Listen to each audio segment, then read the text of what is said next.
Star Wars fans think the Rebel Alliance started forming around 5 years before Rogue One. Scattered cells finally coming together under Mon Mothma and Bail Organa. But one man was secretly building the foundation 11 years earlier. Luthen Rael lit the fuse long before most of us noticed the smoke, and that hidden timeline changes how we see everything in Andor and Rogue One. Okay, let's start. Grab your calf and settle in. We're taking a cozy deep dive into one of the most overlooked pieces of the Star Wars puzzle. Most of us picture the rebellion's birth happening in that tight window from 5 to 2 BBY.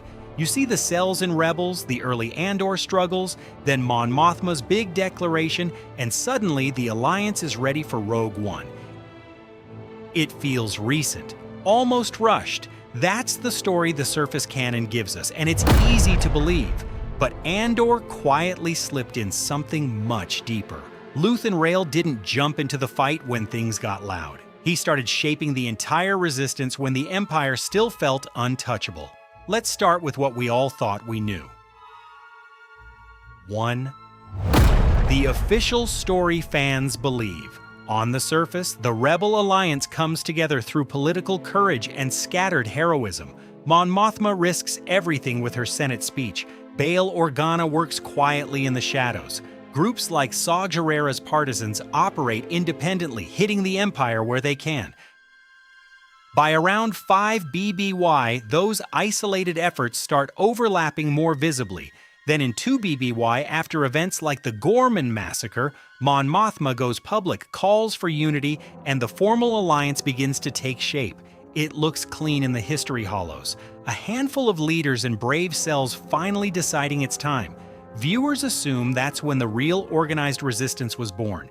The timeline feels tight because the big screen moments happen close together.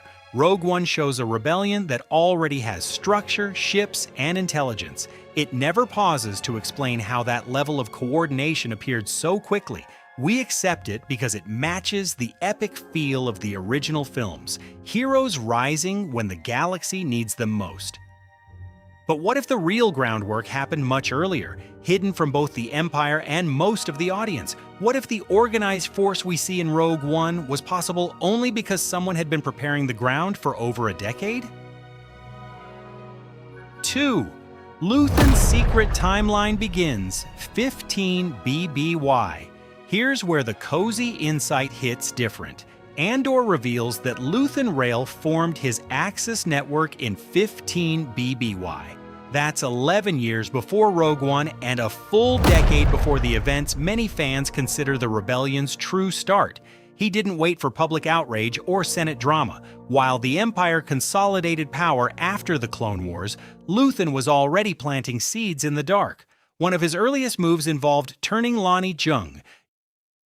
Jung joined the ISB in 11 BBY. By around 7 BBY, he had sworn loyalty to Luthen's cause, feeding critical intelligence from inside the Empire's own security apparatus. Think about that for a second. Luthen had a mole deep in the ISB 6 or 7 years before Andor Season 1 even begins. That's not reacting to events. That's engineering advantages years ahead of everyone else. He started building this when most systems still believed the Empire brought order after the chaos of the Republic's fall. Luthen saw the coming darkness earlier than almost anyone and chose to act while the galaxy slept. This early start gave his network time to grow roots that later cells could never have developed on their own, roots that would quietly support everything that came after. 3. Building the invisible network. By the time Andor Season 1 rolls around in 5 BBY, Luthen isn't scrambling to start something new. He's running a functional underground operation with spies, operatives, safe houses, and quiet supply lines across multiple sectors. His antiques gallery on Coruscant serves as the perfect front. Artifacts move in and out, carrying coded messages, credits, and intelligence. Meanwhile, his partner Clea helps manage the day-to-day risks that keep everything hidden. Luthen doesn't just collect information, he connects people. He funnels resources through Mon Mothma's senatorial channels without her having to dirty her hands directly. He attempts to bridge gaps with harder-edged groups like Saw Gerrera's partisans, even when their methods clash. Contrast that with the isolated cells we see elsewhere. Some fight bravely, but stay local. Others hoard resources or refuse coordination. Luthen's axis acts like an invisible spine, giving structure when others are still operating as lone vertebrae. He shares early intelligence that helps emerging leaders make better decisions. Rumors about Imperial projects, including whispers that later tie into the Death Star, move through his channels years before they reach the wider resistance. This network doesn't announce itself, it simply exists, quietly making the scattered resistance more resilient and better informed than it had any right to be at that stage. And that's the cozy truth most fans miss on first watch. The rebellion in Rogue One feels established because Luthen spent a decade making sure it would be. Without that long, patient work, the pieces might never have fit together in time. 4. Provoking the Empire and radicalizing faster. Now the tension rises. Luthen doesn't just wait and watch, he pushes. Operations like the Aldhani heist weren't only about stealing payroll credits, they were designed to force the Empire's hand. Hit them hard enough and the overreaction creates more enemies than it eliminates. When Imperial forces respond with harsher security, heavier taxes, and public punishments, ordinary people start questioning the regime faster. Systems that once stayed neutral begin looking for ways to resist. Luthen understands the math. A slow burn might feel safer, but it gives the Empire time to tighten its grip. Calculated provocation accelerates radicalization across the galaxy. His ruthless side shows here too. When a cell like Anto Krieger's walks into a trap, Luthen makes the cold call to let events play out rather than risk exposing the larger network. Sacrificing 30 men hurts, but it protects the foundation he built over years. These choices keep the invisible network alive and growing. Each provocation creates new recruits. Each survived crisis strengthens the connections between cells. Without that willingness to accelerate the conflict on his terms, the scattered resistance shown in Rebels and early Andor might have stayed fragmented for much longer. Luthen's shadow work turned isolated sparks into something that could eventually become a fire big enough to challenge an empire. 5. The ultimate sacrifice, an invisible legacy.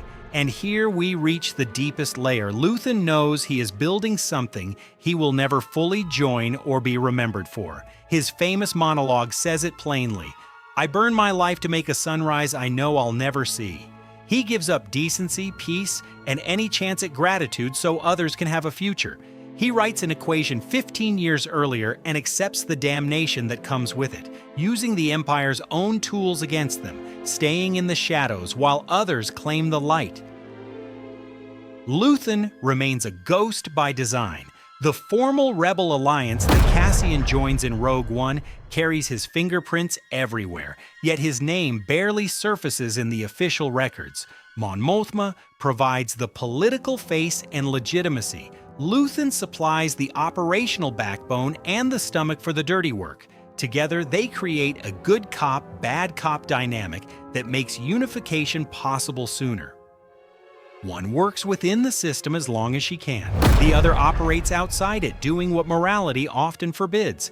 That invisible legacy explains why the Alliance in Rogue One already has coordination, intelligence, and resolve that feels ahead of its official timeline. Luthen spent more than a decade making sure the sunrise would arrive, even if he stayed in darkness. Okay, check this out. Here's the hidden insight that ties it all together. Luthen Rael is the real reason the rebellion formed years earlier than the surface story suggests. Without his long shadow work starting in 15 BBY, planting moles like Lonni Jung, connecting cells, provoking calculated responses, and sacrificing everything, the organized force we see in Rogue One likely arrives much later, if at all. Andor isn't just Cassian's origin story. It's the secret origin of the entire Rebel Alliance, showing us the unseen architect who made the sunrise possible. The timeline we thought we knew shifts. What looked like a sudden uprising becomes the harvest of quiet, relentless preparation. That one man's hidden decade changes everything about how we understand Andor and the larger Star Wars saga. If this timeline shift made you see the rebellion in a new light, drop a comment below. Tell me what other quiet detail in Andor you think quietly rewrote Star Wars canon. Hit subscribe and turn on notifications for more relaxed deep dives into the unsung architects, hidden mechanics, and thoughtful world building that make this galaxy feel so real. The sunrise Luthen burned his life for, we're still living in its light. Thanks for sitting with me over CAF today. Until next time, keep looking a little deeper. May the Force be with us all.